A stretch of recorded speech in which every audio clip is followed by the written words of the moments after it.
Good morning students, कैसे हैं आप सब। आई होप आप सभी अपने घर पर ठीक होंगे, अपनी स्टडी अच्छे से कर रहे होंगे।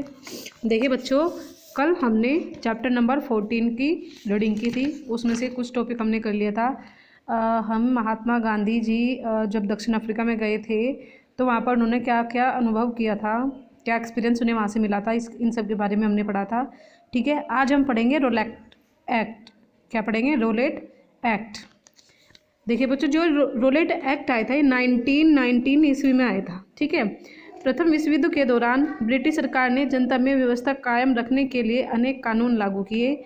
युद्ध समाप्त होने पर भी सरकार के उन कानूनों को लागू रखने का निश्चय किया। 1919 ईस्वी में पारित रोलेट एक्ट ने युद्धकालीन प्रतिबंधों को स्थायी बनाने की व्यवस्था की तथा किसी भी व्यक्ति को बिना मुकदमा चलाए तथा कानून की अदालत से सजा पाए ही जेल भेजने का प्रावधान किया। गांधी जी ने इस कानून के विरुद्ध सत्याग्रह किया। एक्ट के विरोध में देशव्यापी अभियान चला गया। गांधी जी को बंदी बना लिया गया। देखिए बच्चों, जब प्रथम विश्व युद्ध हुआ था 1914 से 1918, 4 साल तक प्रथम विश्व युद्ध चला था हमारा। ठीक है, इसमें क्या क्या था ब्रिटिश ने इंडिया में कि एक नया एक्ट मतलब नया कानून पारित कर दिया था। और उसमें क्या था कि अगर कोई भी व्यक्ति किसी मतलब देश के प्रति, ब्रिटिश लोगों के प्रति कोई भी कार्य करता है, कोई भी क्रांतिकारी क्रिया करता है, तो उसके उसमें उस व्यक्ति को गिरफ्तार कर लिया जाएगा। ठीक है, लेकिन उस व्यक्ति के ऊपर कोई मुकदमा भी नहीं चलाया जाएगा, अदालत से बिना सजाए पाई, मतलब कुछ बिना कुछ भी उठाया और जेल में डाल दिया। कुछ ऐसा रोलेट एक्ट में किया गया था। इस एक्ट का, इस अधिनियम का गांधी जी ने विरोध किया।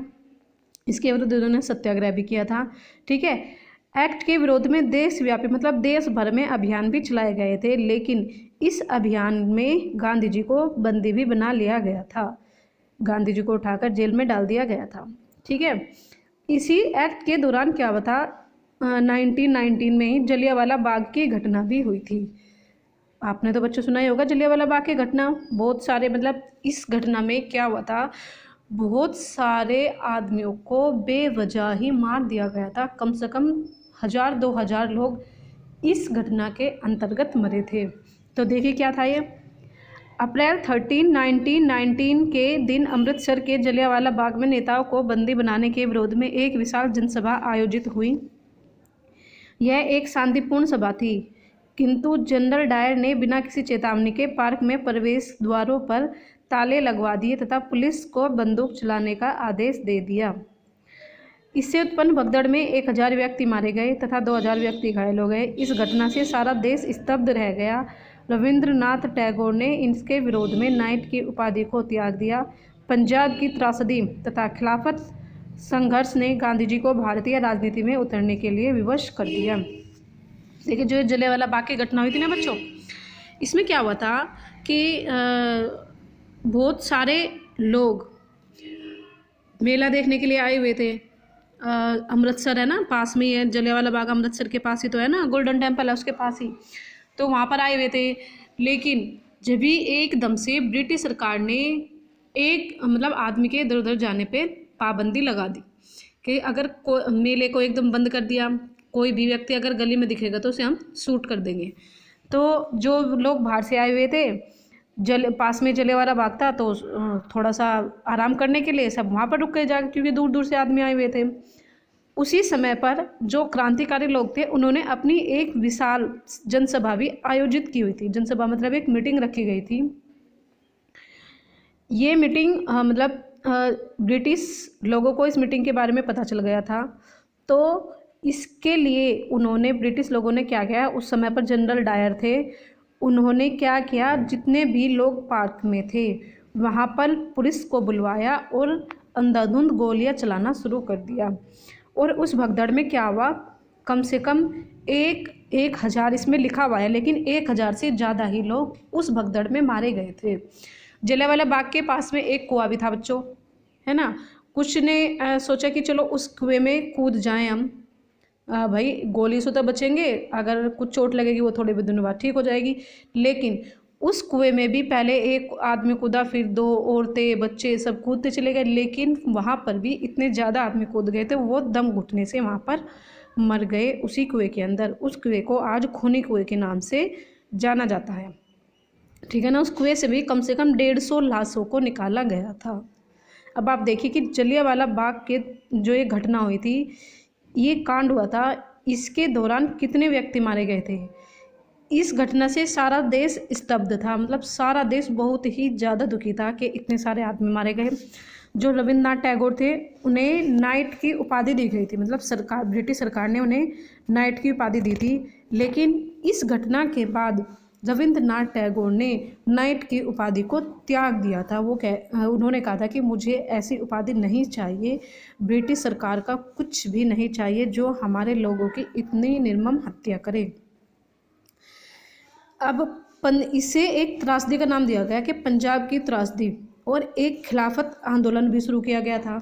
तो इन्हीं के दौरान गांधी जी ने भारतीय राजनीति में अपना योगदान दिया था, मतलब यहाँ से उन्होंने, गांधी जी ने राजनीति में आना शुरू कर दिया था। ठीक है बच्चों, ये हमारी जलियांवाला बाग की घटना। अब नेक्स्ट आता है गांधी जी के विचार। अब इतना सब कुछ हो गया था, गांधी जी तो जेल में थे, उन्हें बंदी बना लिया गया था। ऊपर पढ़ा था ना हमने रोलेट एक्ट में कि गांधी जी को बंदी बना लिया गया था। अब इस बारे में गांधी जी के क्या विचार थे, देखिए वो पढ़ेंगे हम। गांधी जी के विचारों को अनेक प्रभावों ने आकार प्रदान किया, जिन्हें उन्होंने अपनी आत्मकथा सत्य के मेरे अनुभव में लिखा है। उनकी जन्मभूमि के सामाजिक धार्मिक परिवेश, वैष्णव जन धर्मों के मूल्यों तथा उनके माता पिता के दृष्टिकोण बचपन से ही उन पर गहरा प्रभाव डाला था। उनके बाद के जीवन में ईसा मसीह के उपदेशों तथा टॉलस्टॉय, थोरो एवं रस्किन के लेखों ने उनकी विचारधारा पर प्रभाव डाला, किंतु उन्होंने अपने जीवन के सबसे महत्वपूर्ण पाठ अपने निजी कार्यों तथा अनुभवों से सीखे। गांधी जी ने एक बुक लिखी थी, अपनी आत्मकथा, मतलब अपने बारे में लिखा था, सत्य के मेरे अनुभव, माई एक्सपेरिमेंट विद ट्रूथ। इसमें गांधी जी ने अपने सारे विचारों को लिखा है कि कहाँ से कैसे उन्होंने प्रेरित होकर क्या काम किया था। उनके ऊपर अपने माता पिता के दृष्टिकोण का भी बहुत गहरा प्रभाव पड़ा था। ठीक है ना।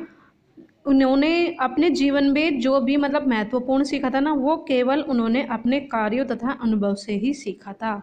ठीक है। गांधी जी की विचारधारा का सबसे महत्वपूर्ण घटक सत्याग्रह था। इसका आशय सच्ची शक्ति या आत्मिक शक्ति या सच्चे की खोज से है। देखिए बच्चों, सत्याग्रह ऊपर भी आया था ना ये वर्ड हमारा। सत्याग्रह का क्या मतलब होता है, या सच्ची शक्ति, या फिर अपनी आत्मिक शक्ति, या सत्य की खोज, मतलब जो सच है उसकी खोज करना, उसको पाना। यह संकल्पना उनके दक्षिण अफ्रीका के संघर्ष के दौरान विकसित हुई थी। तत्पश्चात यह भारतीय स्वतंत्रता संग्राम का प्रमुख तत्व बन गई। अहिंसा सत्याग्रह का अभिन्न अंग थी। अहिंसा मतलब जो गांधी जी के विचार थे, वो कहते थे कि भाई लड़ाई झगड़ा मारकाट नहीं करना है, हमें अपना कार्य शांतिपूर्वक करना है, हमें अपनी आज़ादी शांतिपूर्वक लेनी है। तो अहिंसा इनके सत्याग्रह का एक अभिन्न अंग था। गांधी जी के अनुसार अहिंसक सत्याग्रह के बिना स्वतंत्रता की प्राप्ति संभव नहीं थी। अहिंसात्मक सत्याग्रह में अनशन, धरना, असहयोग तथा अंततः सविनय अवज्ञा सम्मिलित थे। स्वदेश गांधी जी का अन्य केंद्रीय विचार था। इसका तात्पर्य अपने देश में बनी वस्तुओं का प्रयोग करना था। उन्होंने चरखे के प्रयोग पर बल दिया। गांधी जी के दर्शन के आवश्यक तत्व के रूप में स्वदेशी का विचार तथा भारत की निर्धनता तथा आर्थिक बहाव का भी निवारक है। गांधी जी ने एक और विचार प्रस्तुत किया था, स्वदेशी, मतलब अपने ही देश की वस्तुओं का प्रयोग करना। हमें ब्रिटिश लोगों की शक्तियों का प्रयोग, उनकी चीज़ों का प्रयोग नहीं करना चाहिए, केवल अपने देश की बनी वस्तुओं का ही प्रयोग करना चाहिए। और उन्होंने चरखे, मतलब चरखे से क्या होता है, चरखा तो बच्चों आपने गाँव में देखा होगा। चरखे से रुई से धागा बनाया जाता है, फिर उस धागे से कपड़े की बुनाई की जाती है, कपड़ा बनाया जाता है। ठीक है ना। तो चरखे के प्रयोग पर उन्होंने बल दिया था, क्योंकि जो ब्रिटिश कंपनी थी वो जो काम करती थी, कपड़े वगैरह बनती थी, वो मशीनों के द्वारा बनाए जाते थे, मशीनों से बनाती थी। ठीक है। लेकिन गांधी जी ने चरखे के प्रयोग पर बल दिया और अपने देश में बनी हुई वस्तुओं का प्रयोग करने के लिए ही, क्या, विदेशी वस्तुओं का त्याग करने के लिए कहा। तो ठीक है बच्चों, आपको यहाँ तक ये समझ में आ गया होगा। ठीक है।